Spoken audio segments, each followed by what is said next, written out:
નમસ્કાર વિદ્યાર્થી મિત્રો, જય હિન્દ, જય ભારત. કેમ છો? મજામાં? હવે આવતા રહ્યો સામાજિક વિજ્ઞાન.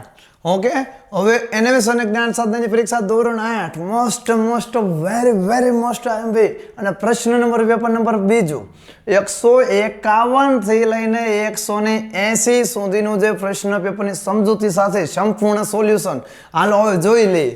ઓકે, એ પહેલા લાઈક અને તમે સબસ્ક્રાઇબ કરો. ઓલું જે ઓલું લાલ બટન દબાવો, લાલ એ હાલો. હવે સિરાજ ઉદ્દૌલાની હત્યા બાદ બંગાળનો નવાબ સિરાજ ઉદ્દૌલા, હવે એની હત્યા કરવામાં આવી 23 જૂન 1757 જે પ્લાસીનું યુદ્ધ થયું. સિરાજ ઉદ્દૌલાની અંગ્રેજોએ બંગાળનો નવાબ કોને બનાવી? સિરાજ ઉદ્દૌલાની હત્યા બાદ સિરાજ ઉદ્દૌલાની હત્યા કરી નાખી. જો આ મોટો દેશદ્રોહી હતો, જ્યાંથી અંગ્રેજોએ ભારત ઉપર શાસન કરવાનું ચાલુ કર્યું, એનું મેન કારણ હતા મીર જાફર. યાદ રાખજો, સિરાજ ઉદ્દૌલા, પ્લાસીનું યુદ્ધ. ઓકે, 23 જૂન 1757 નો દિવસ. સિરાજભાઈ સ્વભાવ ઉતાવળ્યો, જે કોલકાતાનો જે કિલ્લો હતો, સિરાજ ઉદ્દૌલા અંગ્રેજોની કંપનીનો કિલ્લો તોડ નાખ્યો. મને પૂછ્યા વિના કિલ્લા બંધાય? સિરાજભાઈ મગજ નામ તેજ હતા, બાકાજી કે બોલાય નાખે. હું સમજો સિરાજભાઈ, એટલે સિરાજભાઈને એમ થયું હું આ બંગાળનો નવાબ અને મને કોઈ બોલાવે નહીં, આમંત્રણ એનું આપ્યું, કિલ્લો બનાવ્યું, રિબિન કાપવા. હવે એ સિરાજ ઉદ્દૌલાએ ડાયરેક્ટ કિલ્લો ભાંગી નાખ્યો અને મદ્રાસથી રોબર્ટ ક્લાઇવ એનું સૈન્ય લઈને આવ્યો. સૈન્ય લેતા આવતા ખબર પડી જાય મોટી મુશાળો સિરાજભાઈ તો પતાવી દે એવો, એટલે એને ડગાખોરીને આશરો લીધો. આ ત્રણ જગત શેઠ, અમીચંદ, મીર જાફર, ત્રણ આ બધા પછી સિરાજ ઉદ્દૌલાની હત્યા કરી અને મીર જાફરને અંગ્રેજોએ વચન આપ્યું, જાફરભાઈ એમ કીધું, જાફર બ્રધર, જાફર કે you are speak now, you are is king, this is a Bengal નવાબ.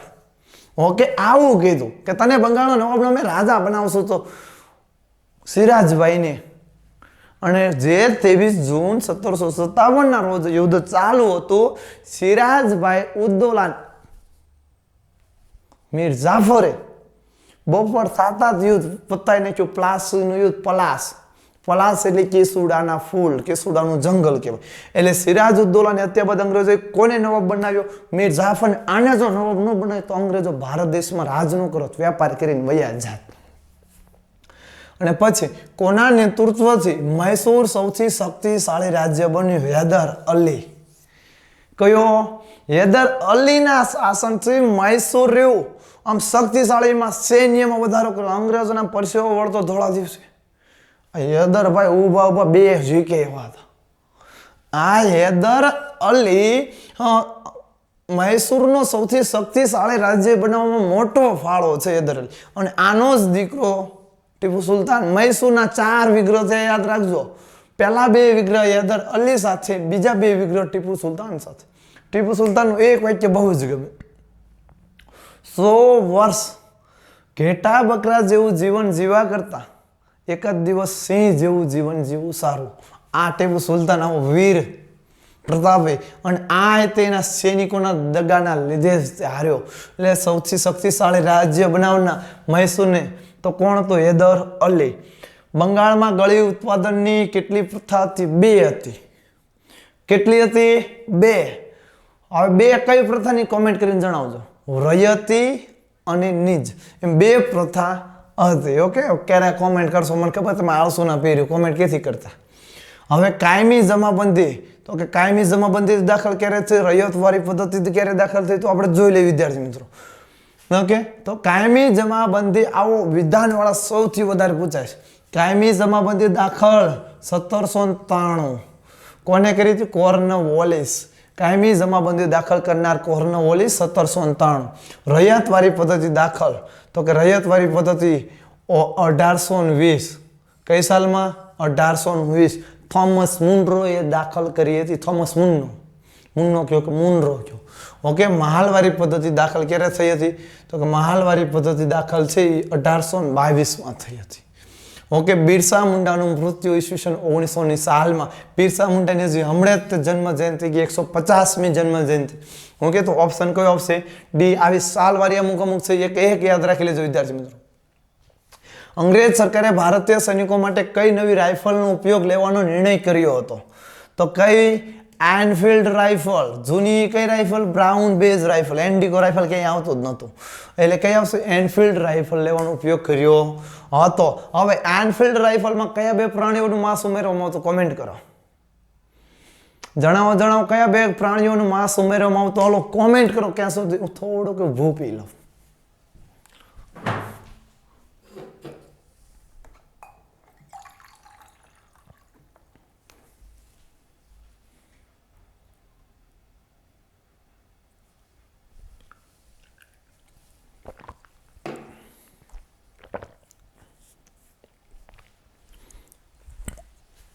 હાલો, અંગ્રેજ સરકારે ભારતના સૈનિકો માટે કઈ નવી રાઇફલનો ઉપયોગ લેવાનો નિર્ણય કર્યો હતો? તો એનફિલ્ડ રાઇફલ. એમાં ગાય અને ડુક્કરનું માંસ ઉમેરવામાં આવતું હતું. હવે 1857 સંગ્રામનો શરૂઆત તાત્કાલિક શરૂ થવાનું કારણ હતું એનફિલ્ડ રાઇફલ. હિન્દુ માટે ગાયનું માંસ પવિત્ર. ગાય માનું સ્વરૂપ આપ્યું છે. ઓકે, હિન્દુ માટે ગાયનું માંસ સ્વરૂપ પવિત્ર નહીં. હિન્દુ માટે ગાયનું માંસ ભક્ષણ જ ન કરી શકે. આપણે એની માં કીધી છે, માં. હવે કયો દીકરો એનું માનું માંસ મોઢે નાખે? મંગલ પાંડે. યાદ રાખજો, 1857 સંગ્રામનો પ્રથમ કોઈ શહીદ હોય તો મંગલ પાંડે. મંગલ પાંડે કે હું જાતીય બ્રાહ્મણ, અને બ્રાહ્મણ થઈને ગાયનું માંસ હું ભક્ષું ક્યારેય નહીં, એ રાઇફલનો વિરોધ કર્યો મંગલ પાંડે. નવી એનફિલ્ડ રાઇફલ હું નહીં વાપરું. સૈનિકોએ બહુ પ્રેશર એના અધિકારીઓ આપ્યું. મંગલ પાંડે તારી જાતના લેફ્ટનન્ટ બગ અને મેજર હ્યુસને ઢાઈ ત્યાં ઢાળી પાડ્યું. અને મંગલ પાંડેને ધરપકડ કરવામાં આવી 8 એપ્રિલ. કઈ તારીખ હતી? 8 એપ્રિલના રોજ. ના રોજ મંગલ પાંડે 1857 8 એપ્રિલના રોજ મંગલ પાંડેને ફાંસી આપવામાં આવી હતી. એનું કારણ આ એનફિલ્ડ રાઇફલ. અને એનફિલ્ડ રાઇફલની જે કારતૂસ આ શેની બનેલી હતી? ગાય અને ડુક્કરના માંસની. ગાય હિન્દુ માટે પવિત્ર છે, એમ મુસલમાન ભાઈઓ માટે ડુક્કરનું માંસ પોતે ભક્ષી ન શકે. ઓકે, એટલા માટે ત્યાર પછી સંગ્રામની ખરી શરૂઆત 10 મે 1857ના રોજ થઈ હતી મેરઠની અંદર. ભારતમાં સૌ પ્રથમ લોખંડનું કારખાનું નાખનાર જો જમશેદજી તાતા કદાચ હોઈ શકે. રણછોડલાલ, છોટાલાલ, ના સાહેબ એ નતા. કાપડ રતન ટાટા. ના, રતન ટાટા તો હજી હમણાં થઈ ગયા. ભારતમાં સૌ પ્રથમ નહીં.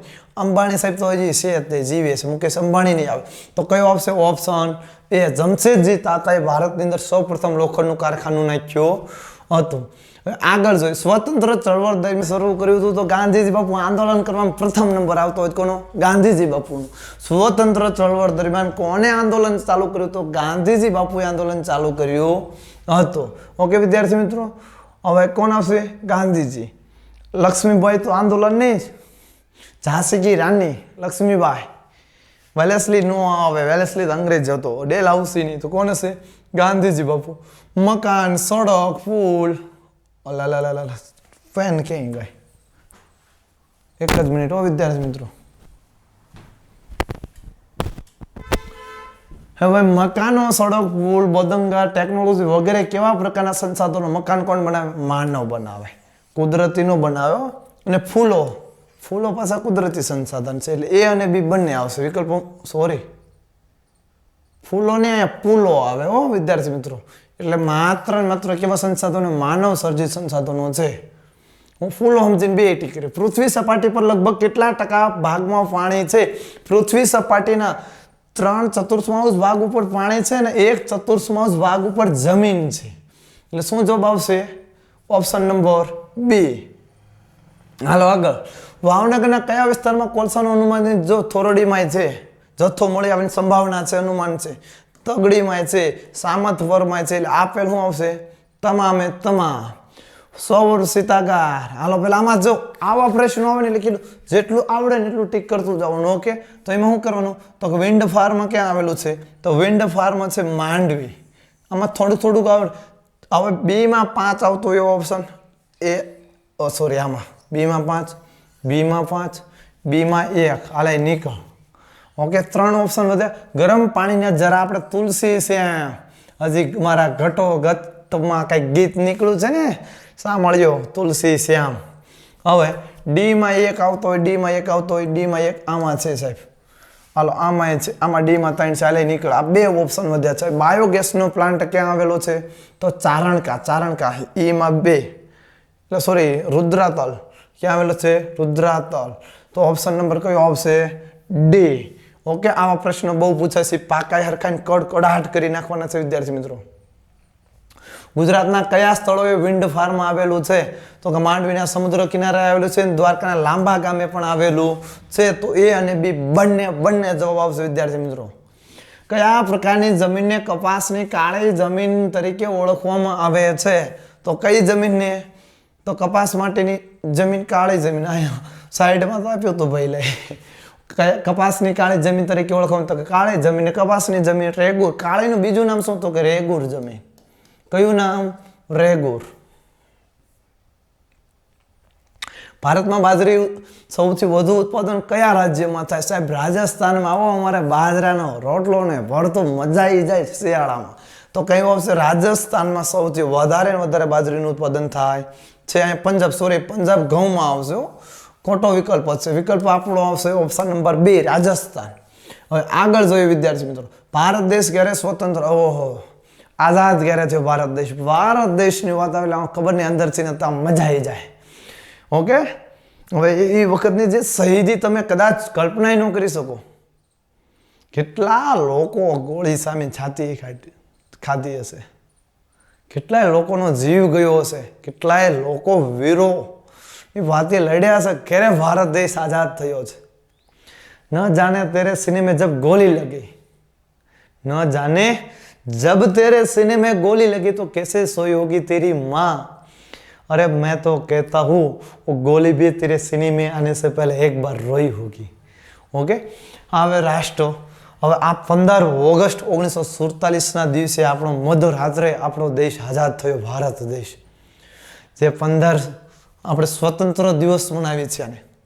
ઓકે, આપણે જે ધ્વજવંદન કરીએ, વંદે માતરમ બોલો. એકવાર કોમેન્ટમાં લખી નાખો ભારત માતા કી જય. તો ઓપ્શન કયો આવશે? ડી. માનવ અધિકાર દિન ક્યારે ઉજવવામાં આવે છે? 10 ડિસેમ્બર માનવ અધિકાર દિન. ઓકે, યાદ રાખજો. 21 જૂન યોગ દિવસ. અને રાજ્યસભાના સભ્યપદ માટે કઈ લાયકાત યોગ્ય નથી? વિદેશનો નાગરિક હોવો જોવે નહીં. આ લાયકાત યોગ્ય નથી. આમાં એમ કે વિદેશનો નાગરિક હોવો જોઈએ, હોવો ન જોઈએ. ઓકે, તો આ લાયકાત યોગ્ય નથી. તેની ઉંમર 30, એ વાત સાચી. અસ્થિર મગજ, નાદાર, ગાંડોનું ગુનેગાર ન હોવો પડે, એ વાત સાચી. તો સરકાર પગારદાર, સરકારી કોઈ કર્મચારી ન હોવો પડે, એ વાત સાચી. એટલે ઓપ્શન નંબર એ. રાષ્ટ્રપતિ બનવા માટે ઓછામાં ઓછી કેટલી ઉંમર જોવે? ઓહો, મસ્ત પ્રશ્ન છે. તો કેટલી ઉંમર જોવે? 35 વર્ષ. રાષ્ટ્રપતિ મારે બનવું છે ભારત દેશનું, તો ઓછામાં ઓછી કેટલી ઉંમર જોવે? 35 વર્ષ ઉંમર જોવે. ઓકે, હવે 170 આમાંથી જેટલા આવડે ને એટલા તમારે ટીક કરવાના છે. ઓકે, તો આવા વિદ્યાર્થી મિત્રો જોડકાવાળા સૌથી વધારે પૂછાય છે. તો રાજ્યમાં પહેલું.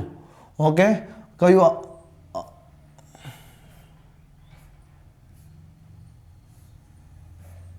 હાલો, રાજ્યમાં પહેલું શું આવશે?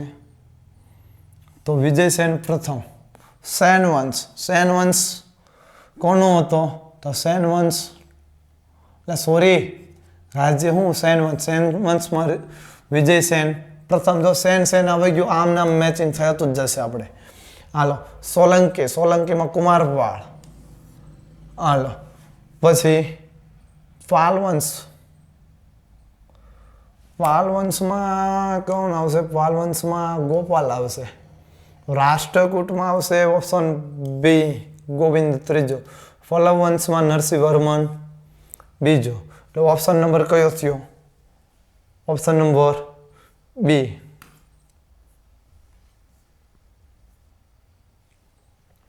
એના કયા શાસકોની તરંગી યોજનામાં કોની હતી?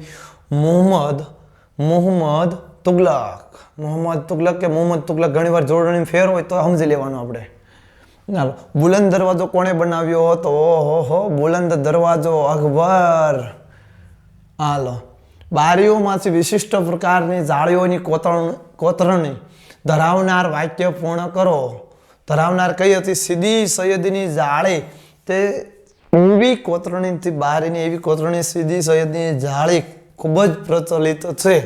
ઓકે, ધોળકાની મસ્જિદની સીદી સૈયદની જાળી. Option number C. હાલો, આવા બહુ સામાજિક વિજ્ઞાનમાં આવે છે ને આવા જ પ્રશ્ન પૂછવાની સંભાવના છે. ઓકે, તો હવે એના વિશે આપણે જોઈએ તો કે બલોચ બલોચ બલોચ બલોચ બલોચ બલોચ બલોચ નાના કુળમાં વિભાજ્ય. ઓકે, અમનદાસ અમનદાસ અમનદાસ સંગ્રામ શાહ. હાલો, વર્ષાસન ડાંગ દરબાર ગઢક ઢંગા એટલે 70,000 ગામડાઓ. Option A.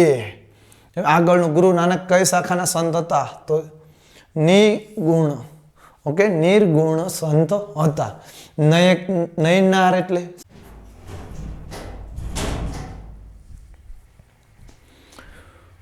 Hello, Guru Nanak. Okay, જો બોલે સોનિહાર સત્રિયગાર. ગુરુ નાનક કઈ શાખાના સંત હતા? નયનાર. નયનાર એટલે શિવભક્ત. મને તો શિવનું નામ લઉં ને મજા આવી જાય. ઓકે, હવે મહાદેવને યાદ કરીને મારે એક પંક્તિ રજૂ કરવી છે કે જીવથી એ વાલું પ્યારું નામ જેનું શિવ છે. શિવથી દ્રષ્ટિ છે, શિવથી સૃષ્ટિ છે. ઓકે, કરશે એવું ભળશે જે રૂલ ઓફ કર્મ છે. ન જન્મ છે ન મરણ છે, શિવ છે તો જન્મ છે. ઓકે, ત્રિનેત્રધારી ત્રિપુરારી નંદિની સવારી વિની ફકીરી મોજ દુનિયાથી અલગ હારી. બોલો જય જટાધારી, બોલો જય જટાધારી. ઓકે, હવે આ નયનાર એટલે શિવ ભક્તો. ઓકે, નિર્ગુણ એટલે આ જે ગુરુ નાનક કઈ શાખાના સંત હતા? તો કે નિર્ગુણ. કઈ શાખાના સંત હતા? ગુરુ નાનક કઈ શાખાના સંત હતા? તો કે નિર્ગુણના સંત હતા. એકેશ્વર એટલે એક જ ઈશ્વરમાં માનવા વાળા, જેમાં બૌદ્ધ ધર્મ આવે, ઘણા બધા ધર્મો. એક જ ઈશ્વર. અલવાર એટલે ભગવાન વિષ્ણુના ભક્તો હોય. પણ નયનાર એટલે ઓહો, જીવથી પ્યારું ન્યારું નામ જેનું શિવ છે. શિવ ભક્તિ હોય એને નયનાર. એ શિવ ભક્તિના જે સંતો હોય એને નયનાર તરીકે ઓળખવામાં આવે છે. શિવથી એ પ્યારું ન્યારું નામ જેનું શિવ છે. શિવથી દ્રષ્ટિ છે, શિવથી સૃષ્ટિ છે, જન્મ છે, મરણ છે, જે કર્મ ઓફ રૂલ છે. ઓકે વિદ્યાર્થી મિત્રો, મસ્ત ભગવાન શિવ ભોળિયાનાથ. હવે આગળ જોઈએ આપણે. ભારતમાં કોણે વૈદ્યશાળાની સ્થાપના કરી હતી? સવાઈ જયસિંહ. આધુનિક શિક્ષણ ઘણી બધી સવાઈ જયસિંહભાઈએ રાજસ્થાનના રાજવી કરી હતી. અને હવે ત્યાર પછી જોઈએ નંદીનું કાર્ય શું છે? તો કે નદીનું કાર્ય પૂરના મેદાનો, અરે વાહ. પવનનું કાર્ય રેતીના ઢૂંવા, અરે વાહ. રૂપાંતરિત ખડક આરસ પહાણ. ગોળામી તો હિમનદીનું ઘસારાત્મક સ્વરૂપ, વાહ. એ બધું અંદર ABCD, વાહ મસ્ત. તો મજા આવી જવું હોય તો. હવે ભારતમાં સૌથી વધુ જંગલો ક્યાં જોવા મળે? તો અંદમાન અને નિકોબારમાં સૌથી વધારે જંગલો જોવા મળે છે. આખો ટાપુ જંગલોથી ઘેરાયેલો છે. હાલો, હવે આગળ જોઈએ. વિશ્વ રક્ત દિવસ. આમાંથી થોડા ઘણા આવડે ને તોય આવડે. વિશ્વ એઇડ્સ દિવસ, વિશ્વ રક્ત દિવસ, તો તેમાં જોવું પડશે. પહેલામાં સી. વિશ્વ રક્ત દિવસ ક્યારે ઉજવવામાં? 14 જૂન. ઓકે, અને પછી પહેલામાં સી અને બીજામાં વિશ્વ એઇડ્સ દિવસ 1 ડિસેમ્બર. વિશ્વ મહિલા દિવસ તો કે 8 માર્ચ. વિશ્વ આરોગ્ય દિવસ 7 એપ્રિલ. કેમ? તો શું આવશે? Option number D. ઓકે, હવે છેલ્લો ઓપ્શન છે હોલમાર્ક સોના ચાંદી પર. તો એક માર્ક આપણે ખાવાની વસ્તુ હોય ને એની ઉપર આ એક માર્ક મારેલું ચિહ્ન હોય છે. જે સ્ટાન્ડર્ડ વસ્તુ, જે કંપની સારી હોય એની ઉપર આ ખાદ્ય પદાર્થ માટે એક માર્કનું નિશાન હોય છે. ઓકે વિદ્યાર્થી મિત્રો, હવે થેન્ક યુ. NMS અને જ્ઞાન સાધનાની પરીક્ષાની અપડેટ મેળવવા માટે વોટ્સઅપ ગ્રુપ જોડાઈ જાઓ અને કોર્સને લગતી માહિતી મેળવવા માટે આજે જ સંપર્ક કરો 63 52 98 18 28 ઉપર.